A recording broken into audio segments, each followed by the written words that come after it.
com ele. O Renato pediu aqui, jogo 4 cartas com muita frequência e não consigo me familiarizar com os 5 cartas. É muito difícil essa transição. Não é fácil a transição do 4 cartas para os 5 cartas, porque ela parece mais fácil do que é, mas ela pode acontecer de forma bem natural. Eu fiz uma série de adaptações nessa troca do 4 para os 5 cartas e acabou sendo de uma maneira natural para mim, mas ela não é tão simples quanto parece. A gente erra muito quando a gente faz essa transição. Eu fiz algumas adaptações que me fizeram perder pouco ou ainda ganhar dinheiro, mas a grande questão de quando eu fiz essa transição era que o field era muito fraco. E aí eu não sofri tanto com a transição. Mas existe uma série de pontos que tem que ser tocados aqui nessa transição. Pontos principais, vamos ver os que eu lembro aqui para te passar. Hoje eu estava falando sobre isso, por exemplo. Mãos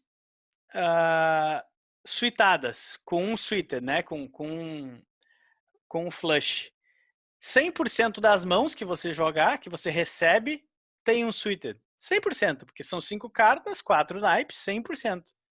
Então, o que isso quer dizer? Que o valor desses suited diminui muito. 50% das mãos que você receber vão ser double suited, né? Vão ter 2 naipes em flush. Então, tem que ter uma atenção gigantesca quanto ao quê? Quanto à dominância. Quanto a você jogar mãos somente com suited altos, para que elas tenham realmente valor. Você jogar somente mãos que tenham suited em as. Por quê? Porque você está jogando contra, falando agora de Six Max, né? Você está jogando contra 5 oponentes com 5 cartas, cada um tem um suited, quiçá alguns deles têm 2, que com certeza alguns deles vão ter 2, e vão estar dominando o teu flush. Então você tem que ter atenção por cuidado dominância, que é uma das coisas que eu mais chamo a atenção. Que não é que você jogar com 8, 9, 10 e valete, double suited, não tem muito valor no 5 cards. Não tem muito valor no 5 cards, por quê? Porque você vai encontrar pessoas com flushes maiores, você vai encontrar pessoas com alta frequência, com valete dama rei, com alta frequência, com reps dominando o seu. Então, esse é um dos pontos mais importantes que eu demorei para pegar, mas que tem total relevância quando você muda do 4 cartas para os 5 cartas. Outro ponto muito importante de chamar atenção também, que eu lembrei agora, são os pares. A frequência que você recebe pares na mão é muito maior do que nas 4 cartas, assim como os flushes que eu citei. Eu não vou lembrar os percentuais exatos aqui, mas eles são altíssimos. Então você precisa ter muita atenção quando você joga com pares. Você, no 4 cartas, quando você joga, por exemplo, dama-dama 5-5, você joga. Você consegue jogar ela de várias posições, em várias situações. Um dama-dama 5-5 no 5 cards, você vai foldar na grande maioria das vezes. Em raras exceções, quando uma outra carta acompanha, ou se completar um big blind, situações específicas, é claro, mas senão você vai foldar. Então você tem que ter muita atenção para isso. Por quê? Porque você vai procurar o teu set, né, a tua trinca, e na grande maioria das vezes você vai encontrar um 7 over 7. Porque não adianta você pagar, por exemplo, com 8899 no 5 cards, aí você trinca o 8 ou o 9, né? Você fez uma trinca, provavelmente vai ser uma trinca média, e existe uma grande possibilidade de você encontrar uma trinca alta. Existe possibilidade de você não achar essa trinca alta? Claro, você não vai achar a trinca alta, mas aí você vai trincar essa trinca média de 9, de 8 e não vai conseguir ação. Tipo, sei lá, você betou e todo mundo foldou. A grande realidade é que quando você trinca uma trinca média em contração na mesa, né, que raise, re-raise, a win e tal, você vai estar numa situação muito complicada. Provavelmente tomando um 7 over 7, ou alguém que vai a win com você vai estar com um combo muito completo, porque ele tem 5 cartas, os combos podem ser muito grandes, e a tua trinca não vai ter todo o valor que normalmente ela tem. Então tem que ter muita atenção os pares, né? Isso, claro, a gente poderia conversar horas sobre isso aqui. Outro ponto importante que eu gosto de tocar também nessa transição de 4 para 5 cartas, os rei-reis. Justamente por todos os argumentos que eu dei até agora, o rei-rei é um par muito fraco. E você deve descartar mesmo o rei-rei double suited em várias situações. Por quê? Porque você vai trincar ou vai trincar o rei, e se você encontrar a ação não vai estar em bons lençóis, e os teus flushes perdem valor, porque eles vão ser só blockers, né? Você vai só bloquear um flush nuts de um outro oponente. E a grande maioria das vezes as pessoas não conseguem largar esses flushes e acabam perdendo bastante dinheiro. Então você vai tender a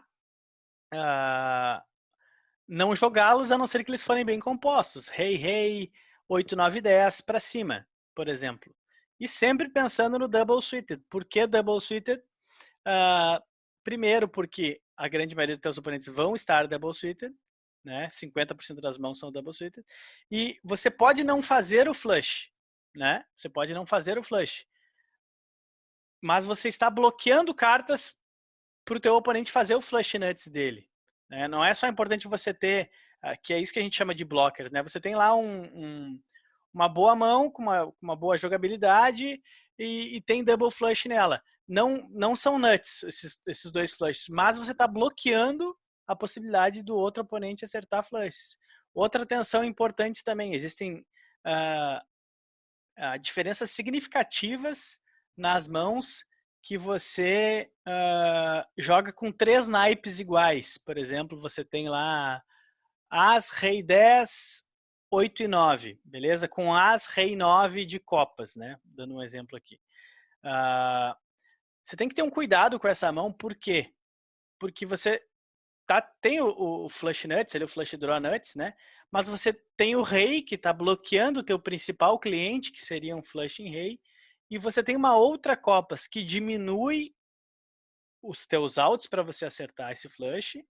E também, além de você ter 3 cartas de copas, falando de pré-flop, você, em vez de você ter aquelas copas lá, se você 9 de copas, você tem um 9 de espadas, por exemplo, você está bloqueando um out de um possível flush do cara de espadas, que é um jogo de muitas possibilidades. Então, cada pouquinho que você puder cortar de uma mão, ela muda significativamente. Então, uma mão, por exemplo, As, Rei, 8, 9 e 10, com 3 copas, no As, Rei 9, é consideravelmente pior do que uma mão As, Rei, 8, 9 e 10, com double flush, sem ter 3 naipes.